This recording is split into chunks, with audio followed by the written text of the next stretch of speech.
वाल्मीकि रामायण के अयोध्या खंड के अध्याय 109 के श्लोक 34 के अनुसार राम कहते हैं कि नास्तिक को यानी एथिस्ट को चोर के भांति सजा देनी चाहिए। यानी जिस तरह एक चोर को सजा दिया जाता है वैसे ही सजा एक नास्तिक को देना चाहिए, और जो नास्तिक कंट्रोल के बाहर हो यानी जिसे सजा देने की ताकत ना हो तो उस नास्तिक से किसी किस्म की बातचीत ना करे, यानी कंप्लीट बॉयकॉट करे। इस श्लोक से पता चलता है कि राम की नजर में एथिस्ट की हैसियत एक चोर से ज्यादा नहीं है। इसी तरह गीता के अध्याय 16 के श्लोक 20 में कृष्णा कहता है कि ये बेवकूफ लोग मुझे यानी कृष्णा को ना पाकर जन्म जन्म में असुरी योनि को प्राप्त होते हैं, यानी लोअर कास्ट में पैदा होते हैं और फिर उससे भी नीचे जाकर नरक में पड़ जाते हैं। इस श्लोक से पता चलता है कि हर एथिस्ट बेवकूफ होता है और लो कास्ट में पैदा होता है और फिर नरक में चले जाता है क्योंकि वो कृष्णा को नहीं मानता। इसी तरह एक और जगह गीता के अध्याय 9 के श्लोक 11 और 12 में कृष्णा उन लोगों को बेवकूफ कहता है जो कृष्णा को ईश्वर ना मानकर एक आम इंसान समझता है। ऐसे लोगों का कर्म और ज्ञान बेकार है, उन्हें असुरी और राक्षसी नेचर का कहा गया है। गीता के इन श्लोकों से पता चलता है कि कृष्णा की नज़र में एथिस्ट एक बेवकूफ़ और बुरे नेचर का होता है जो नीच जाति में पैदा होकर नरक में जाता है क्योंकि वो कृष्णा को ईश्वर नहीं मानता। इसी तरह कुर्मा पुराण के अध्याय 26 के श्लोक 68 में वेद व्यास कहते हैं कि नास्तिक को एथिस्ट को पानी तक का दान नहीं करना चाहिए, यानी कोई एथिस्ट अगर प्यासा मर रहा है तो उसे पानी तक नहीं देना चाहिए, ऐसा वेद व्यास जी कहते हैं।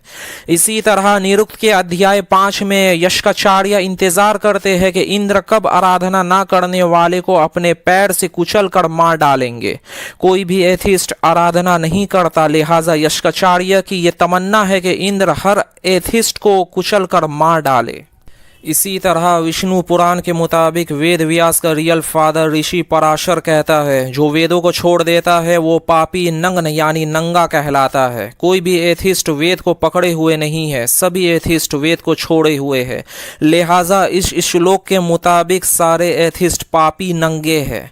और महाभारत के शांति पर्व के अध्याय 136 के श्लोक 9 और 10 में लिखा है कि राज्य में यज्ञ ना करने वाले लोगों के साथ राजा वैसा ही सुलूक करे जैसा सुलूक एक मच्छर और चूटी के साथ किया जाता है ताकि धर्म का प्रचार हो। इस श्लोक से हमें पता चलता है कि एथिस्ट लोग यज्ञ नहीं करते हैं तो उन एथिस्ट के साथ भी मच्छर और चूटी जैसा सुलूक करना चाहिए। मनुस्मृति के अध्याय 2 के श्लोक 11 में लिखा है जो नास्तिक वेद और स्मृति का तर्क करे उन्हें बॉयकॉट कर देना चाहिए। और यही चीज़ कुर्मा पुराण में भी लिखा है, यानी सभी तरह से एथिस्ट का बॉयकॉट कर देना चाहिए। कुछ लोग आकर कहेंगे कि हम लोग वेदों को मानते हैं, हमें वेद से दलील दो ना कि इन सब किताबों से। मैं कहता हूँ कि ऐसे लोगों में 99% लोग ऐसे हैं जो वेदों को पढ़ा तक नहीं, और इनमें से कई ऐसे हैं जो वेदों को आज तक देखा तक नहीं। अगर ये लोग वेदों को पढ़े होते तो इन्हें पता होता कि अथर्ववेद के 12वें कांड के 5वां सूक्त पूरे का पूरा वेद निंदक के बारे में है। और वेद निंदक कौन होता है? दयानंद सरस्वती सत्यार्थ प्रकाश के 3रे समोल्लास में लिखता है वेद का निंदक वेदों को ना मानने वाला नास्तिक कहलाता है, यानी एथिस्ट कहलाता है। और अथर्ववेद के 12वें कांड के 5वें सूक्त में लिखा क्या है वेद निंदक एथिस्ट के बारे में? मंत्र 28 में है कि वेद निंदक और उसके पुत्र संतान को टुकड़े टुकड़े कर देने वाला वेदवाणी है। मंत्र 36 में है हिंसक पुरुष की तरह वेदवाणी वेद निंदक को खंड खंड करके नाश कर देता है। मंत्र 43 में है वेद निंदक के सब अंगों को जोड़ों को जड़ों को काट दिया जाता है। मंत्र 47 में है वेद निंदक को मार डालने पर गिद्ध आदि पशु वेद निंदक के जिस्मों को खा जाता है। मंत्र 52 में वेद निंदक के खिलाफ उकसाया जा रहा है कि तू काटे जा, काट डाल, नाश कर, विनाश कर। मंत्र 54 में भी वेद निंदक नास्तिकों को नाश कर देने को कहा जा रहा है।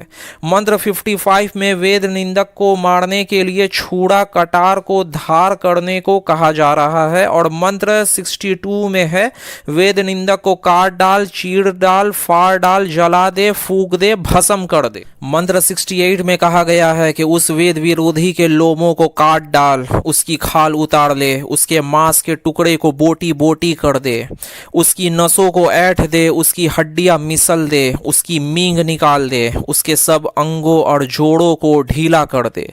इसी तरह आगे वेद निंदक के लिए बद्दुआ किया जाता है कि आग, पृथ्वी, वायु, अंतरिक्ष और सूर्य सब मिलकर वेद निंदक को जला दे।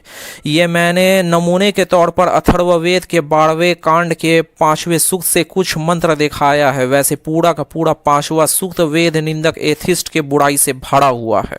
इसके अलावा ऋग्वेद के सायन भाष्य, जो ऋग्वेद का सबसे पुराना भाष्य है, उस भाष्य के मुताबिक ऋग्वेद के मंडल 10 सूक्त 22 और मंत्र 8 में यज्ञ ना करने वाले और ना ही उसे मानने वाले दस्यु लोगों के बारे में कहा जा रहा है।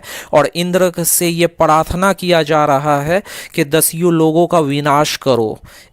एथिस्ट नास्तिक लोग भी ना ही यज्ञ करते हैं और ना ही यज्ञ को मानते हैं, वो भी दस्यु के कैटेगरी में आएंगे। तो यहाँ एथिस्ट लोगों का भी विनाश करने को कहा जा रहा है। इसके अलावा ऋग्वेद मंडल 7 सूक्त 93 के मंत्र 15 में भी यज्ञ ना करने वालों का विनाश करने को कहा जा रहा है। यही बात ऋग्वेद मंडल 6 सूक्त 67 के मंत्र 9 में भी कहा गया है। और ऋग्वेद के मंडल 1 के सूक्त 84 के मंत्र 8 के मुताबिक इंद्र से प्रार्थना किया जा रहा है कि और इंतजार किया जा रहा है कि आखिर कब इंद्र हव्य ना करने वाले को सांप की तरह अपने पांव से कुचलेंगे। यानी एथिस्ट भी हव्य नहीं करते तो उन्हें भी इंद्र सांप की तरह कुचलेगा। इसके अलावा ऋग्वेद के मंडल 3 के सूक्त 53 के मंत्र 14 के अनुसार नॉन आर्यंस को नीच वंश वाला कहा गया है, क्योंकि वो सोम जो एक किस्म का शराब होता है उसे ना ही पीते हैं और ना ही दान करते हैं। और इंद्र से ये प्रार्थना किया जा रहा है कि नॉन आर्यंस का धन आर्यन लोगों को लाकर दो। यानी जो एथिस्ट सोम वगैरह को ना ही पीता है और ना ही दान करता है वो नीच वंश वाला है, उसके माल उससे छीन लेना चाहिए। अब यहाँ ये सोचने वाला बात है कि जब हिंदू स्क्रिप्चर में एथिस्ट के लिए इतना बुराई लिखा हुआ है तो ये कट्टर हिंदू आखिर क्यों इस्लाम को क्रिटिसाइज करने के लिए एथिस्ट लोगों की मदद ले रहे हैं? क्या ये उन कट्टर हिंदूज का दोगलापन नहीं है? इसके अलावा कोई उन एक्स मुस्लिम एथिस्ट को देखकर ये ना समझे कि वो सच के एक्स मुस्लिम है। हकीकत ये है कि उनमें से अक्सर फेक एक्स मुस्लिम है, जो है तो हिंदू या ईसाई और बनकर आते हैं एक्स मुस्लिम। अगर किसी को उनका फेक एक्स मुस्लिम होने का प्रूफ चाहिए तो नमूना के तौर पर मैंने कुछ क्लिप्स फेसबुक पेज में डाला हुआ है, उसका लिंक पिन कमेंट में दे दिया जाएगा, वहां से देख लीजिए। क्योंकि इनका कोई ठीक नहीं कब कॉपीराइट स्ट्राइक मार दे। आज के लिए इतना ही। अस्सलाम वालेकुम व रहमतुल्लाहि व बरकातहू।